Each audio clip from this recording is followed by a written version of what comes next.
babe's name is Ryan, and we've been matched for 4 years. Mr. Blank, what would you say to your 10-year-old self? What would I say to my 10-year-old self? I would say three things to my 10-year-old self. Enjoy every day, because time goes by slowly, but years go by quickly. And so I want to make sure that I'm going to be having fun along the way. I would say, even to my 10-year-old self, as I kind of think about my life as it unveils in front of me, try to be in touch with those things that I have passion for, those things that seem to really touch me. Eventually that'll lead to a vocation. I wouldn't worry about making money. I think if you're doing something that you really love to do, you'll be happy, which is probably the biggest compensation you can get in life, and you'll do it well, and you probably will actually make a lot of money at the same time.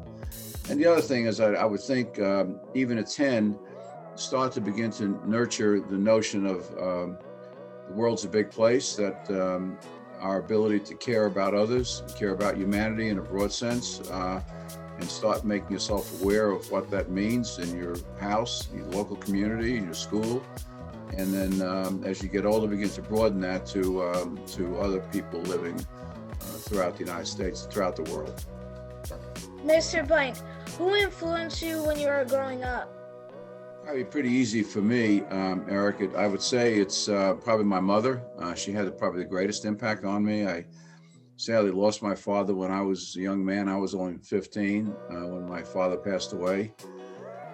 And so my mother became single parent family, and she did everything. And my brother and I contributed in a variety of ways that we could. We helped out with errands, we did laundry, we did a whole variety of different things. But my mother always was involved in community, was always involved in caring about other people.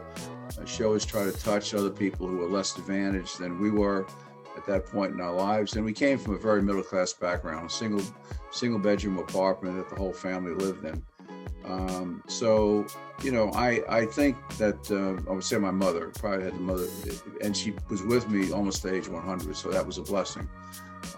But she's gone now. So I do think about her often, and think about, if I have a difficult decision to make, sometimes think about, well, what would my mother say about that? Or what kind of counsel would she give me? So that's been very helpful over the years. Mr. Blank, what 3 things would you say makes a good leader? Well, I would suggest to Eric, even at your age, pick up a copy of our book, Good Company.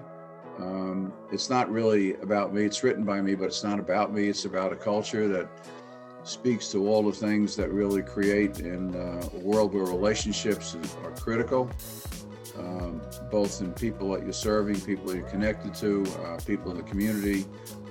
I think is really, really important. So I would say relationships are critical. I would say the ability to listen and respond is critical. Not only in business, because you want to find out from the people that you're serving, really, what are you doing well, what could you do better, how you can be more helpful, et cetera. And that's true with your associates as well, who are also always closest to whether it be a manufacturing business or a service business, whatever it may be, they're close to the people that we're serving. So you want to be a good listener to everybody, to get the wisdom of everybody, to make sure you're inclusive, to make sure you honor diversity, to make sure you honor the word equity, what it truly means, to be balanced and fair and inclusive of everybody.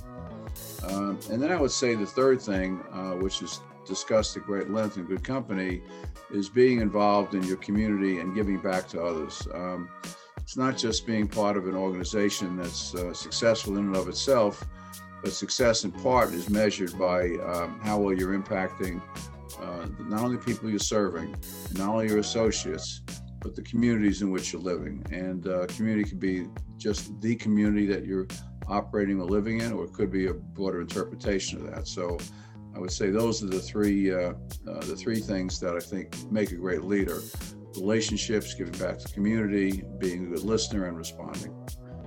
Hey, Mr. Blank, my mom's reading your book, Good Company. Do you know 3 people that would be a good company to you? Well, thank your mother, please, for me. I appreciate her taking time to read it, and she ever wants to discuss it, she has an open invitation, you and your mother, to call me. I'd be happy to chat with you. I think the three people that come to mind, and there could be a long list of people, but it was limited to three. One would be a gentleman by the name of Jamie Dimon. Jamie is the chairman and CEO of the largest financial institution in the world, JP Morgan Chase.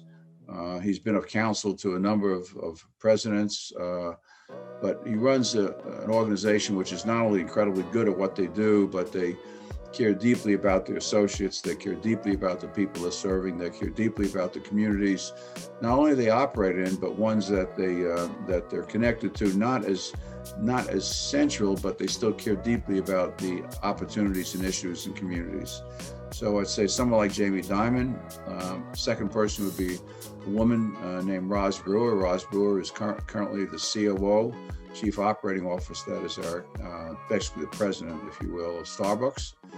She grew up in the Walmart company, ended up running half of Walmart for the company, then running Sam's, which is their big wholesale discount stores. She ran all of those for Walmart for a number of years. We're blessed having her serve as an associate director on our board, on a foundation board, so we appreciate her. But her values are incredible, and the impact that she's had through her organization and through her philanthropy and her community work is incredible. But she set such a great example for big organizations like Walmart and big organizations like Starbucks that are leaders and noted as such, very successful, that she's always put in place policies and procedures that reflect the very best thinking in terms of how to treat associates correctly, how to honor them, how to treat them well, how to be respectful, how to be inclusive, how to honor the word diversity in its truest sense. So she'd be a second one. Probably the third person is a gentleman named Craig Meniere. Craig Meniere is currently the chairman. He just passed on the CEO title to another gentleman who I hired many years ago named Ted Decker. But Craig has done an unbelievable job in maintaining the culture at Home Depot, and with getting close to 500,000 associates and 22 stores across all of North America, Canada, US, and Mexico, and a variety of other businesses within that context, has really continued to live the culture which is described in Good Company. It's based on a lot of that. It's one that we've expanded and applied in all of our businesses, our football team, our soccer team, the stadium, to our golf retail, to our guest ranches, to our foundation.